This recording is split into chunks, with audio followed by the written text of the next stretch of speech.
Default होने से बच सके और तरक्की कर सके। पहले आप ये समझिए डिफॉल्ट क्या है। डिफॉल्ट को समझने के लिए आप ये समझिए कि जब कोई शख्स कर्ज ले और अपना कर्ज टाइम के ऊपर वापस ना कर सके अपने रिश्तेदारों को, बैंक्स को, तो उसके साथ क्या हो सकता है। आप ये देखिए कि बैंक्स उसका घर बेच सकते हैं, उसका गाड़ी, उसका सारी प्रॉपर्टी बेच सकते हैं, और आपने बेशुमार लोगों को खुदकुशी करते देखा होगा, सुना होगा कि उन्होंने कर्ज लिया और वो कर्ज अदा ना कर सके और उसके लिए उन्होंने खुदकुशी कर ली। तो जनाब, जब कोई कंट्री डिफॉल्ट करती है तो उसको भी बहुत सारी सख्त सिचुएशन से गुजरना पड़ सकता है। उसकी करेंसी डिवैल्यूएट हो सकती है, उसके मुल्क के अंदर 15-15 घंटे लोड शेडिंग हो सकती है, जिस तरह आज हम श्रीलंका के अंदर देखते हैं।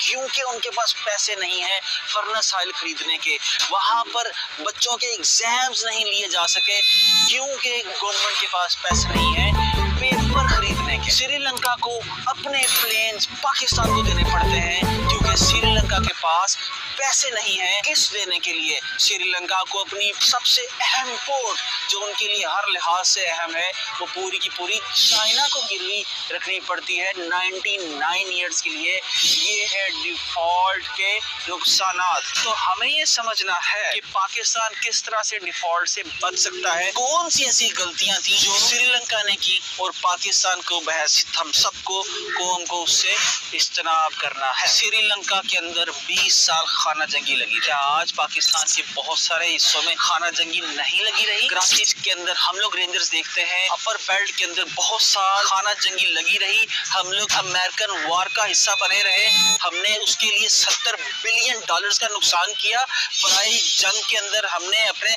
50,000 लोग शहीद करवाए। अभी हमें देखना है, समझना है कि हम किस तरीके से पाकिस्तान को बेहतर कर सकते हैं कि ऐसी सिचुएशन ना आए कि पाकिस्तान को अपनी ग्वादर पोर्ट चाइना के आगे गिरवी रखना पड़े, कराची का एयरपोर्ट गिरवी रखना पड़े, या इस मुल्क के डैम या सारे कीमती एसेट्स जो है अनफॉर्चुनेटली हम लोग ऑलरेडी एक मुस्लिम मुल्क को लिख के दे चुके हैं। जो गैरत हम लोग सजाई फिरते हैं कि हम भीख मंगे नहीं है, लेकिन हकीकत ये है कि हम लोग हमारी बहुत सारी ऑलरेडी इस मुल्क की बहुत सारी चीजें गिरवी रखी पड़ी है। कोई शख्स, दुनिया का कोई मुल्क जो है पाकिस्तान के साथ बिजनेस करना नहीं चाहता। हमारी प्रोडक्ट्स जो है उनकी एक्सपोर्ट क्वालिटी नहीं है, हमारी सर्विसेज जो है उनकी एक्सपोर्ट क्वालिटी नहीं है। तो हमें अभी देखना है कि हम क्या कर सकते हैं। जो शख्स पैसे लेके पैसे वापस ना करे, मुझे ये बताइए उसकी माशरे के अंदर क्या रिप्यूट रहेगी? क्या कोई उसके साथ कारोबार करना चाहेगा?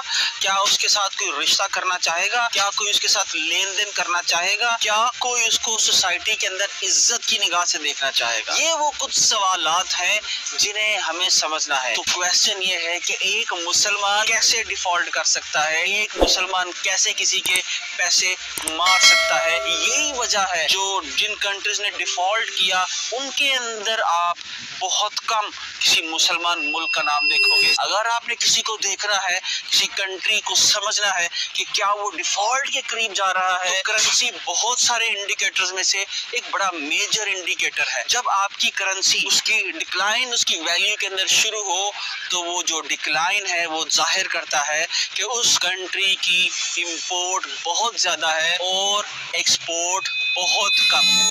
अभी हमें क्या करना है, हम लोग किस तरह से इस चीज से बच सकते हैं। पाकिस्तान फर्नेस ऑयल जो है उसको हमारी मेजर इस इंपोर्ट्स में से एक इंपोर्ट है। हम लोग लग्जरी कार्स इंपोर्ट करते हैं, हत्ता कि हम लोग फूड आइटम्स, एक ऐसा एग्रीकल्चरल कंट्री जिसकी बहुत सी कीमती इनकम फूड आइटम्स इंपोर्ट करने के अंदर सर्फ हो जाती है, जिसके अंदर जानवरों का खाना भी इंपोर्ट किया जाता है।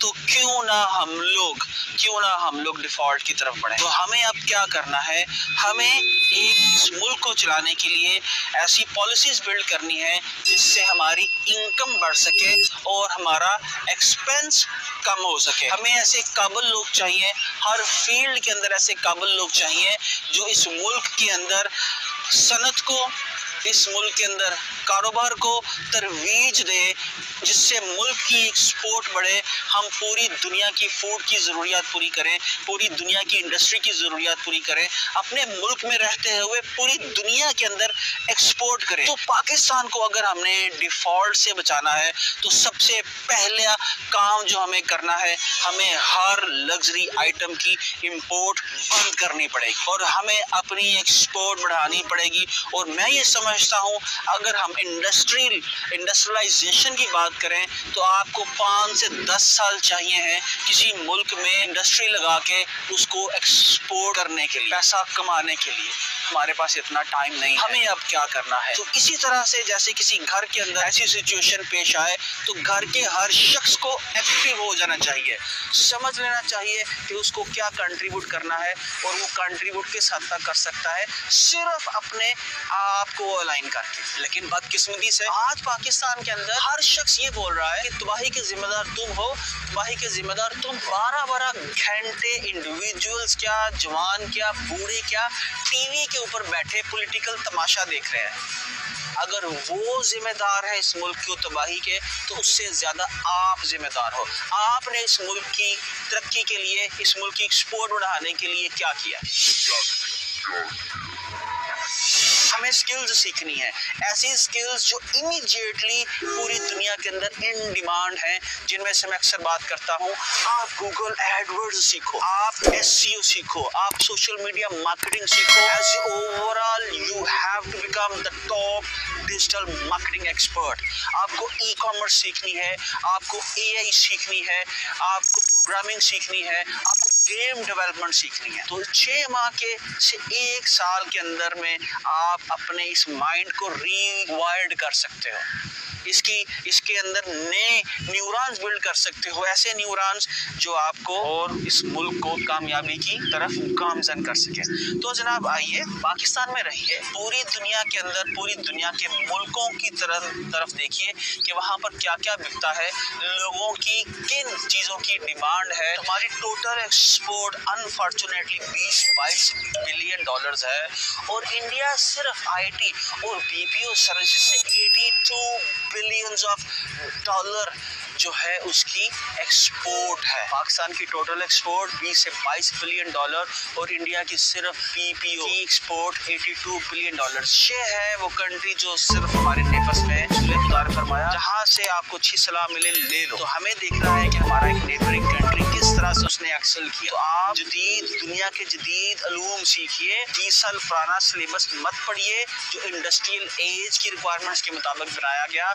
आप इंटरनेट एज के तकाज़ों को समझिए और अपनी प्रोडक्ट्स, अपनी सर्विसेज पूरी दुनिया में बेचिए और हमें मिल के पाकिस्तान को डिफॉल्ट से बचाना है। ना कि ये ऐसा ना हो कि पाकिस्तान की ऑलरेडी हमारी पासपोर्ट की पूरी दुनिया में कदर नहीं है, हमारी करेंसी की कदर नहीं है, हमारे लोगों की कदर नहीं है, हमारी पूरी दुनिया के अंदर कदर नहीं है। तो हम किस तरह से इस ग्लोबल विलेज के अंदर जिंदा रह सकें। पाकिस्तान जिंदाबाद, पाइंदाबाद।